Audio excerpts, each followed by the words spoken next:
Hi, welcome to Gary's Hobby Studio, and in this video I'm going to go over a couple things that are going to be happening.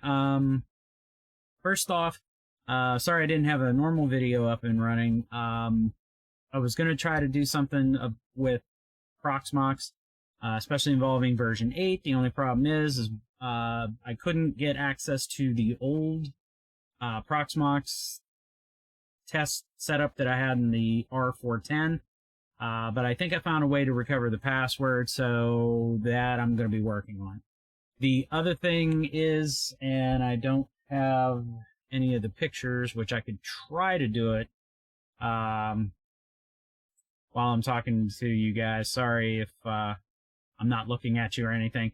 But basically, my server rack came in, and I definitely want to definitely get that up and running. Just because of the fact that like I said, I've got one server case from Supermicro that I definitely want to use. And unfortunately, the,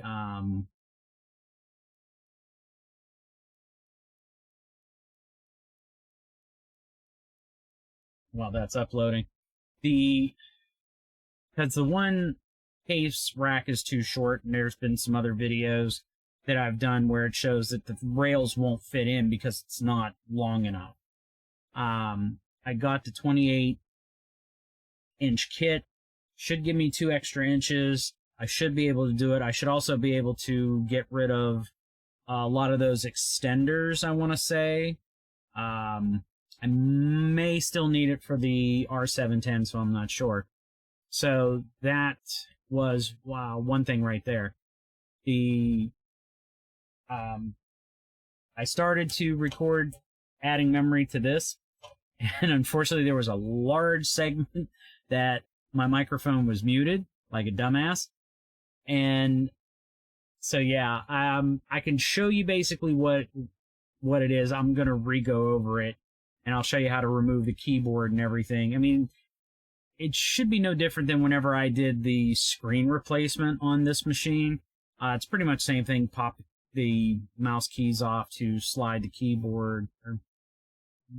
No, I didn't do. I don't think I might have had to do that. It's been a while since I replaced the LCD screen. But you basically remove 3 mouse keys, and then I think it's 2 screws.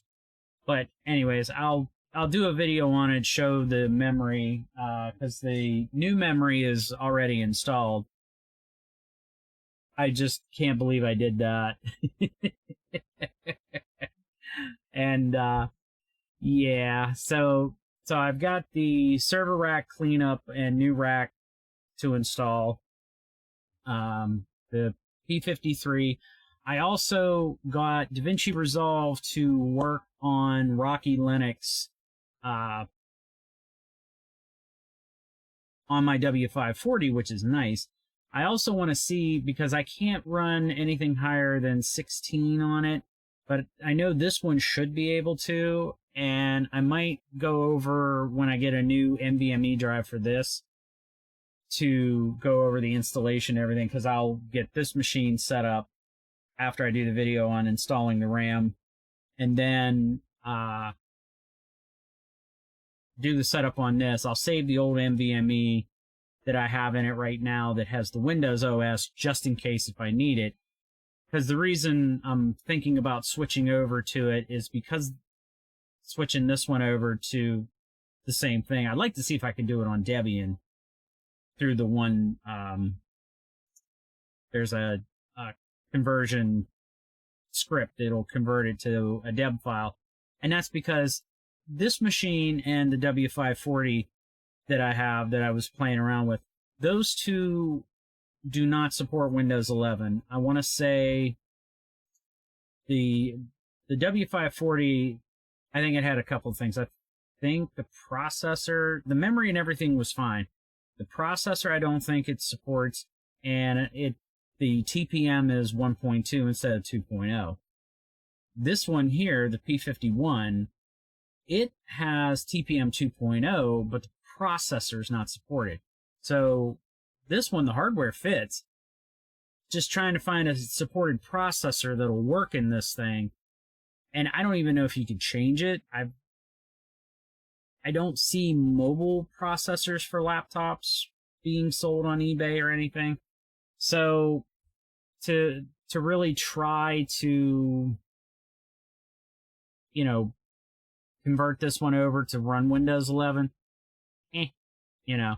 But I have gotten the Debian drivers to work with the NVIDIA cards. I converted my Plex Media server over to Debian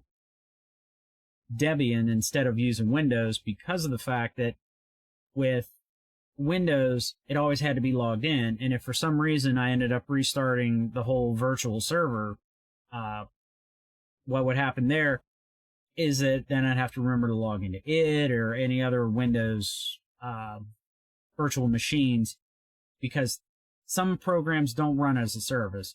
And I know there's that stupid thing for Plex to get it to run as a service, and I'm just like, I really don't want to mess with that. And I'm just like, you know, if these guys aren't gonna update it to do that, that's fine with me. They could, you know, I'll just use the Linux version, which it's working beautifully.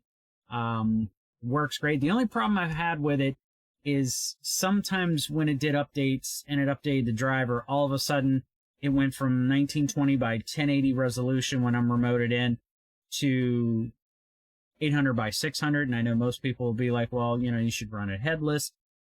I'm not that skilled with the command line and SSH and all that stuff. So for me, I like the web GUI part of it. Maybe as time goes, maybe I'll start playing around with headless servers and try to get my skills a little better that way. But for right now, all my servers are going to be, you know, with the GUI.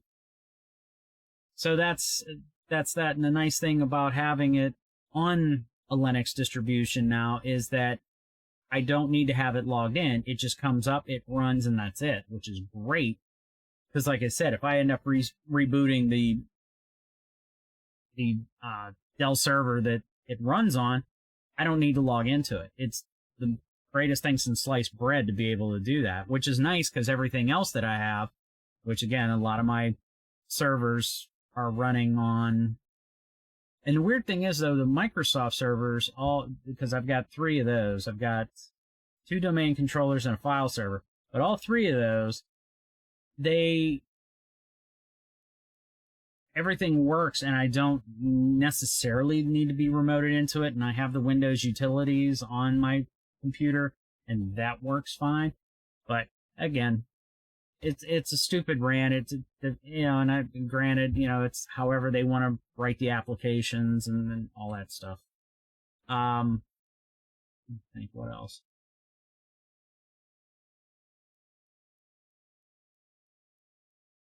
Yeah, I'm going to try to redo the wiring and try to do it a little better than what I have done before when I do that. I don't know when exactly that is going to hit, because it's going to take a little bit, because I have to make space to pull everything out, stack it up. Then I have to move that out of the way, build a new one, bolt it to the floor, and then put everything back in. The reason why I bolt it to the floor is so that way, if for some reason I pull out a couple of heavy servers that are up somewhat, it doesn't want to tilt and crash over onto the floor. And that's the whole idea behind bolting it to the floor.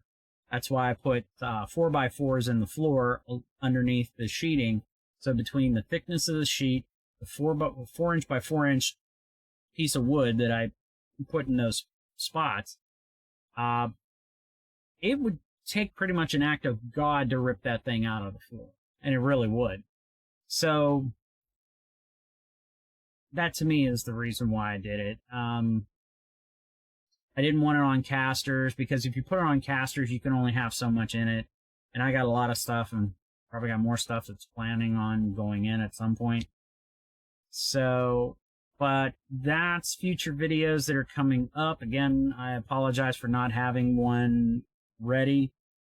just with a lot of things going on and everything. And, you know, my wife's planning trips over the weekends and stuff like that, which, I mean, I need to get away from a lot of things. And, but if anybody that I used to work with is watching any of my videos, you know, I miss you guys. And, you know, new job's been great. I mean, I've been there since March of this year. And I don't lose sleep. I don't wake up going, ugh, I don't want to go to work. But as I always like to say, have a good day, guys. Take care and see you next time.